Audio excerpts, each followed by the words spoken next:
Hi, this is Manuel Pandey. Today I will be discuss English class sentence. Sentence पढ़ने से पहले हमें ये जानना चाहिए कि ये सेंटेंस आता कहाँ से है। तो सबसे पहले सेंटेंस की जो उत्पत्ति होती है, किसी भी भाषा की सबसे न्यूनतम इकाई होती है वो होता है ध्वनि। तो the smallest unit of language is called sound. अब साउंड क्या होगा? ध्वनि स्मॉलेस्ट यूनिट हो गई।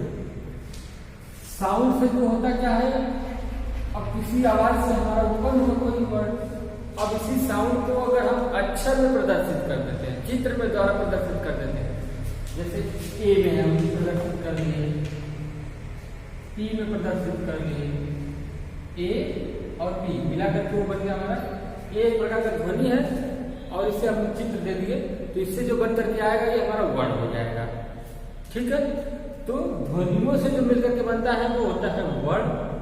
अब वर्डों से जो बनता है, वर्डों का एक व्यवस्थित क्रम रख देंगे जिसका कोई एक अर्थ निकलेगा, वो हो जाएगा शब्द, दैट इज वर्ड।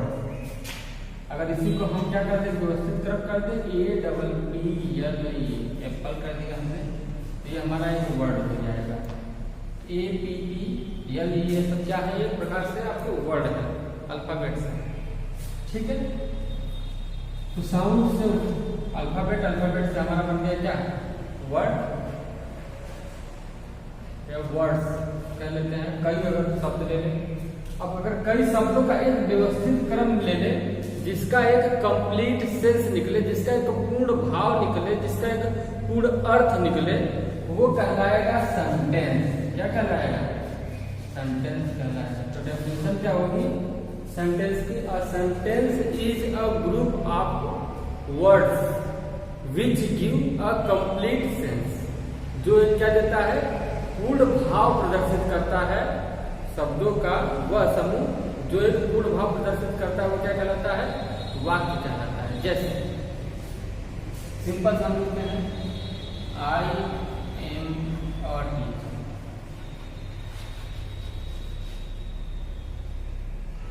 मैं एक अध्यापक। तो अगर ये हम अरेंजमेंट सही नहीं रखेंगे, आई एम ए टीचर, तब इसका एक कंप्लीट भाव नहीं निकलेगा। जैसे हम ए को आगे कर दिए, आई को पीछे कर दिए, उसके बाद ए को ला दिए, फिर टीचर को उधर कर दिए, इधर जिगजैग कर दिया हमने, तो सेंस नहीं निकलेगा। ठीक है, तो वो क्या कहलाएगा, सेंटेंस नहीं कहलाएगा। मतलब जितने भी वाक्य, जितने भी शब्दों का अरेंजमेंट होता है वो वाक्य नहीं जरूरी है होंगे। वाक्य तभी कहलाएगा जब उसका कोई एक सटीक अर्थ निकले, एक भाव उसका प्रदर्शित हो रहा हो। ठीक है, हाँ, वाक्य या सेंटेंस के लिए एक कुछ रूल भी होते हैं, उसे आप जान लीजिए पहले। तो पहला रूल ये होता है कि किसी भी वाक्य के लास्ट में हम फुल स्टॉप जरूर लगाएंगे। फुल स्टॉप या फिर क्वेश्चन मार्क जैसा सेंटेंस रहेगा, या एक्सक्लेमेटरी मार्क, ये जरूर लगाएंगे किसी भी सेंटेंस के लास्ट में। दूसरी बात, सेंटेंस के पहला जो वर्ड होगा, उसका जो पहला लेटर होगा वो कैपिटल लेटर में लिखेंगे, कैपिटल लेटर में लिखेंगे। ठीक है, पहला नियम। दूसरा नियम, तीसरा नियम यह है कि सेंटेंस को तभी कहलाएगा जब तक उसका जो अरेंजमेंट होगा वर्डों का, सॉरी शब्दों का, वो एक सही ढंग से ना हो, और सही ढंग से रहेगा तो एक अच्छा अर्थ भाव सही देगा वो। ठीक है, चलिए अब पढ़ते हैं हम लोग kinds of sentence. Kinds of sentence, sentence के प्रकार। तो भाव के अनुसार, according to sense, there are 5 types of sentences. According to sense बता रहे हैं, भाव के अनुसार। स्ट्रक्चर के अनुसार भी होता है सेंटेंस, वो 3 प्रकार का होता है। तो पहले इसे पढ़ लेते हैं, भाव के अनुसार सेंटेंस के प्रकार। तो kinds of sentence according to, डाल लेते हैं heading, kinds of sentence according to sense and meaning. अच्छा, इसके जो प्रकार है वो 5 प्रकार से होते हैं। असर्टिव सेंटेंस, दूसरा interrogative sentence, assertive sentence, interrogative sentence, imperative sentence, objective sentence and exclamatory sentence. ठीक है, याद हो गया पांचों के नाम? Assertive sentence, interrogative sentence, imperative sentence, objective sentence, exclamatory. फिर से असर्टिव सेंटेंस दो प्रकार का होता है। कौन कौन सा?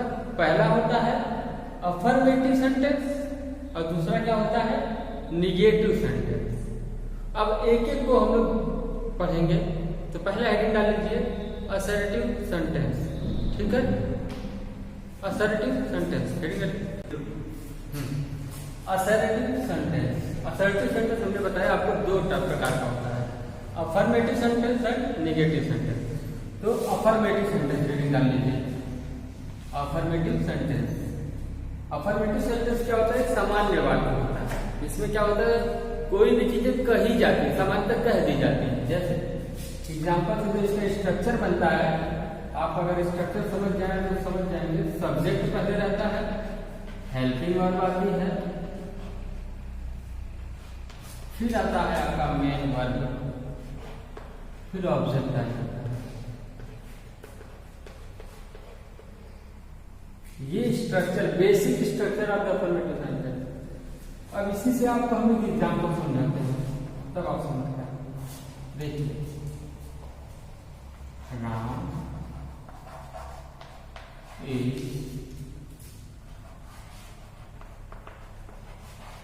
गोइंग टू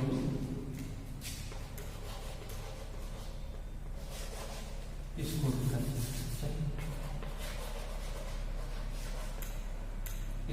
राम स्कूल जाता है, बहुत साधारण सेंटेंस है। इसमें कहा जा रहा है कि राम स्कूल जा रहा है। ये नहीं कहा जा रहा है राम, क्या राम स्कूल जा रहा है? प्रश्न नहीं पूछा जा रहा है। क्या राम स्कूल नहीं जाता है? नकारात्मक बात भी नहीं आ रही है, सामान्यतः बात कह दी जाती है, सामान्य बात होता है। इसमें ये देखिए, राम क्या है? सब्जेक्ट है हमारा, इज क्या है? हेल्पिंग वर्ब है, और ये गोइंग क्या होता है? ये गोइंग जो होती है ये मेन वर्ब है। गोइंग गो होता है, गो में आईएनजी लगा हुआ है, और ये बाकी का जो वर्ड है ऑब्जेक्ट या अदर वर्ड है। ठीक है, अदर वर्ड इसे करके हम लोग कंसिडर करेंगे। ये हो गया हमारा अफर्मेटिव सेंटेंस के बारे में। अब पढ़ लीजिए क्या है निगेटिव सेंटेंस। निकालिए निगेटिव सेंटेंस। निगेटिव सेंटेंस में क्या होता है? पहली बात तो वर्ब को हम लोग निगेटिव बना लेते हैं। वर्ब चाहे वो हेल्पिंग वर्ब हो, चाहे वो मेन वर्ब हो। ठीक है, हेल्पिंग वर्ब को हम क्या करते हैं? ज्यादातर निगेटिव बना लेते हैं। वर्ब को हम लोग निगेटिव बनाएंगे। हेल्पिंग वर्ब के बाद नॉट लगा देते हैं। हेल्पिंग वर्ब के बाद नॉट लगा देते हैं। हेल्पिंग वर्ब जो होती है कई फॉर्म में होती है, जैसे इज, एम, आर, वाज, वर, ये सब हेल्पिंग वर्ब में आएंगे। अभी हम आपको बताएंगे, मतलब इंटर कन्वर्टिंग बताएंगे आपको। वर्ब हो गया, और या तो कोई एक अपोजिट वर्ड यूज कर सकते हैं, कोई उसका विपरीत शब्द यूज करके नकारात्मक शब्द को, नकारात्मक भाव हम उत्पन्न कर सकते हैं।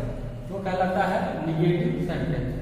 तो निगेटिव सेंटेंस क्या होता है? वह वाक्य जिसमें नकारात्मक भाव उत्पन्न होता है वो कहलाता है नकारात्मक वाक्य। ठीक है, ये निगेटिव सेंटेंस। एग्जाम्पल देखिए, जैसा भी हमने एग्जाम्पल जो दिया था, सिंपल वही है। राम इज, यहाँ पर नॉट लगा देंगे,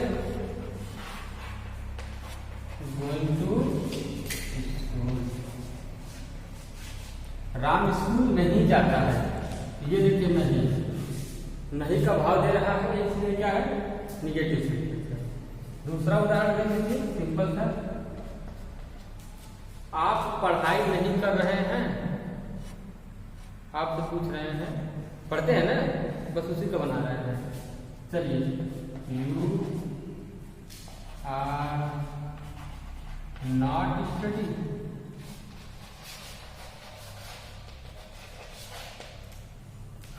आप पढ़ाई नहीं कर रहे हैं। तो नहीं सेंस आ गया, ठीक है, नकारात्मक। चेंज करेंगे हम लोग, change the affirmative sentence into negative.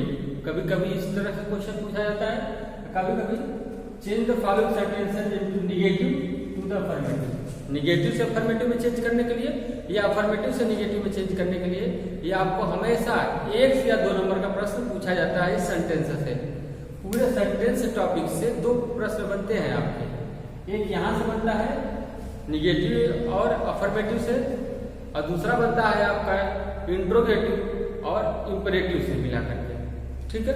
तो चलिए स्टार्ट करते हैं। हाँ, आई एम एन इंजीनियर, मैं एक इंजीनियर हूँ, एक सामान्य सा वाक्य है, ये अफर्मेटिव सेंटेंस हो गया। अगर इसी को नेगेटिव में बदलना है तो मैं इंजीनियर नहीं हूँ, सिंपल सा।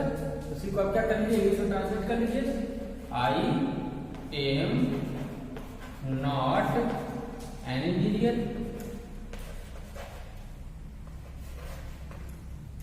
लिख लेना है, ठीक है।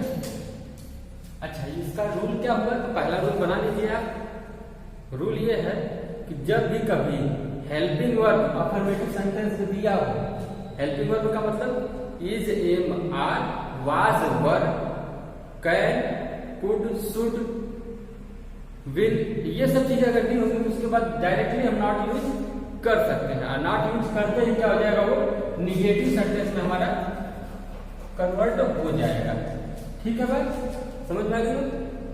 दूसरा, यू कैन सिट हियर, आप यहाँ बैठ सकते हैं, आप यहाँ बैठ सकते हैं, सामान्य सा वाक्य है, अफर्मेटिव सेंटेंस। फिर इसी को निगेटिव में बनाना है तो क्या बनेगी हिंदी, आप यहाँ नहीं बैठ सकते, यही होगा, ध्यान दे रहे हैं ना, ठीक। तो you can not sit here, can एक हेल्पिंग वर्ब है, इसके बाद नॉट लगा देंगे बन जाएगा, तो क्या बनेगा, यू कैन नॉट, अब बाकी कोई उठा लो, सिट हियर, ठीक है। हाँ, दूसरा रूल हम बताए, फुल स्टॉप लगेगा कि लगेगा सेंटेंस से। चलिए, ही सीज अ बर्ड, वह एक चिड़िया देखा, वह एक चिड़िया देखा। तो सीज आया है, यस लगा हुआ है। टेंस पढ़ाएंगे आपको, तो ये कौन सा टेंस है, ये प्रेजेंट इंडेफिनिट टेंस है। तो प्रेजेंट इंडेफिनिट टेंस में एक नियम होता है कि जब भी प्रेजेंट इंडेफिनिट के अफर्मेटिव सेंटेंस को निगेटिव में बदलते हैं या इंट्रोगेटिव में बदलते हैं तो डू या डज का प्रयोग करते हैं। किसका प्रयोग करते हैं, डू या डज का प्रयोग करते हैं। सिंगुलर के साथ, सिंगुलर और प्लूरल 2 होते हैं, एक वचन और बहुवचन होता है। तो आई, बी, दे, यू ये होते हैं प्लूरल, बाकी सब जो होते हैं सिंगुलर होते हैं। ही, सी, इट एंड नेम ये सब क्या होते हैं, सिंगुलर। तो इनके साथ ईएस का प्रयोग करते हैं, ईएस, ठीक है, ईएस का प्रयोग करते हैं। तो यही चीज लगा हुआ है, यस या ईएस का प्रयोग करते हैं, यहाँ यस लगा हुआ है, इसी से हमने पहचान लिया ये कौन सा सेंटेंस है, सॉरी कौन सा टेंस है, तो प्रेजेंट इंडेफिनिट का अफर्मेटिव सेंटेंस है। इसी को निगेटिव में बदलना है तो क्या करते हैं, डज लगा देंगे। तो he does not see a bird, ठीक है, ही सी, यस नहीं लगाएंगे, डज नॉट लगा देंगे, अ बर्ड। तीसरा, आई सी अ बर्ड, मैंने एक चिड़िया देखी। तो मैं, आई जो है प्लूरल है, जैसे हमने बताया ना, आई भी दे यू एक प्लूरल है, इसके साथ क्या होता है, आई भी दे यू प्लूरल है, इसके साथ क्या करेंगे, हम लगाएंगे पहली बार तो टेंस पहचान लेते हैं। तो टेंस हमने बताया प्रेजेंट इंडेफिनिट टेंस है, प्रेजेंट इंडेफिनिट टेंस है, तो उसी को देखिए लगाते हैं, इसके साथ डू लगेगा, डू के बाद नॉट आ जाएगा। तो चलिए क्या लिखेंगे, I do not see a bird, ठीक है। इसमें क्या लिखेंगे, he does not see a bird, ठीक है। अच्छा, आई ईट एन एप्पल, मैंने एक सेब खाया, एक सामान्य सा वाक्य है, इसको निगेटिव बनाएंगे, मैंने एक एप्पल नहीं खाया, मैंने एक सेब नहीं खाया। तो सिंपल सा बनाइए, आई आई नो एप्पल, इस तरह से भी बन सकता है। ठीक है। अच्छा, कुछ ऐसे भी वर्ड होते हैं जिसको आप क्या बोलते हैं, निगेटिव सेंटेंस में बदल सकते हैं यूजिंग अपोजिट वर्ड, उसका विपरीत वाक्य या अपोजिट शब्दों का प्रयोग करके। जैसे हम लिख रहे हैं वी लाइक, हम उसे पसंद करते हैं। देखिए क्या आएगा, वी डिसलाइक,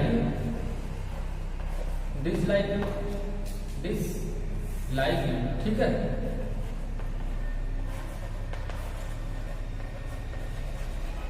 हम उसे पसंद नहीं करते हैं, यहाँ से भी भाव वही मिल रहा है, नहीं का भाव मिल रहा है, पर यहाँ में नॉट, नो नहीं लगाया, नेवर नहीं लगाया है, यहाँ क्या लगा दिया है, तो विपरीत शब्द लगा दिया है। तो इससे भी नकारात्मक वाक्य बनाया जा सकता है।